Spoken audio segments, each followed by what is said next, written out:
Welcome to this summary of critical thinking mastery, brought to you by Soul Syntax. Critical thinking isn't just a buzzword. It's a way of approaching problems, decisions, and conversations with clarity and depth. Instead of reacting on impulse or relying only on opinions, critical thinking helps us pause, analyze, and evaluate information so that we can make smarter choices. In this session, we'll explore the foundations of critical thinking, the tools to strengthen it, the common pitfalls to avoid, and the habits you can build to make critical thinking part of your daily life. Part 1: Understanding the foundations at its core. Critical thinking is about asking better questions. Questions like, what is really being claimed? What evidence supports this? Are there other explanations? The journey begins with self-awareness.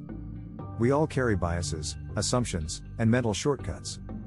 These influence how we see the world. The first step is recognizing them. For example, if you find yourself agreeing with a statement simply because it feels right, pause.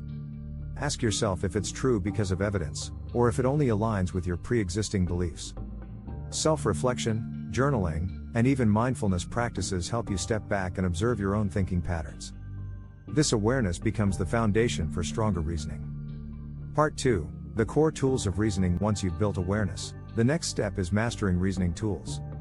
Logic and arguments. Every argument has premises and conclusions.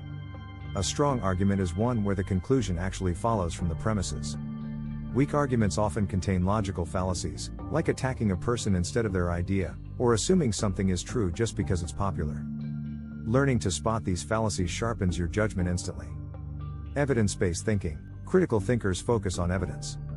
Ask, is this supported by reliable data? Who benefits from this claim? Rather than being swayed by emotions or authority alone, weigh the quality of the information. Strong evidence should change your mind. Weak evidence should make you skeptical. Part 3: Overcoming bias and flawed thinking. One of the greatest enemies of critical thought is bias.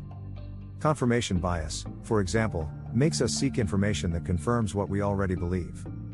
The availability bias makes us overestimate things that come easily to mind, like thinking plane crashes are common just because they're heavily reported. The key is to deliberately search for counter-evidence. Ask, what would prove me wrong? What other perspectives exist? By exploring opposing viewpoints, you strengthen your conclusions.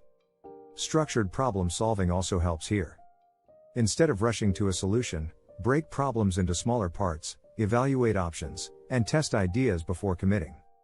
Even simple tools like writing pros and cons or mapping cause and effect can keep your thinking grounded. Part 4: Communication and application. Critical thinking doesn't stay inside your head. It shows up in how you communicate. When you speak or write, clarity is essential. Avoid vague statements and be precise with your words. When you listen, do it actively. Pay attention not just to what is being said, but to the reasoning behind it. Everyday life gives endless chances to practice. When you read the news, don't just accept headlines, check sources, consider motives, and ask whether data is cherry-picked. At work, before agreeing to a plan, question assumptions and evaluate alternatives. Even in personal relationships, using critical thinking can prevent misunderstandings by separating emotion from facts. Part 5: Mental models and better decisions. A powerful part of critical thinking is the use of mental models, frameworks for making sense of the world. For example, opportunity cost reminds us that every choice means giving up another. First principles thinking pushes us to break down problems to their basics and rebuild from the ground up. Systems thinking helps us see how parts connect to the whole. Combining models allows you to see problems from multiple angles, rather than being stuck in one perspective. Another balance to master is logic and intuition. Intuition is useful when you have deep experience in an area, but it should be tested against logic when the stakes are high or when information is uncertain. The art of decision-making lies in knowing when to trust your gut and when to slow down and analyze. Part 6: Building critical thinking habits. Critical thinking is not a one-time skill. It's a habit. To master it, you need practice. Daily reflection is one method. Ask yourself what decisions you made today, what information you trusted, and what biases may have influenced you. Another habit is seeking diverse viewpoints. Talk to people who disagree with you. Read from sources outside your comfort zone. Each perspective sharpens your ability to evaluate truth. Tracking your habits also helps. Write down questions you asked during meetings, or how often you verified information before acting. Over time, these small practices become second nature. Critical thinking also carries an ethical dimension. It's not just about being clever in arguments, it's about seeking truth, making fair judgments, and considering the broader impact of your choices. Part 7, the ongoing journey. So, let's recap. Critical thinking starts with self-awareness. It develops through logic, evidence, and mental models.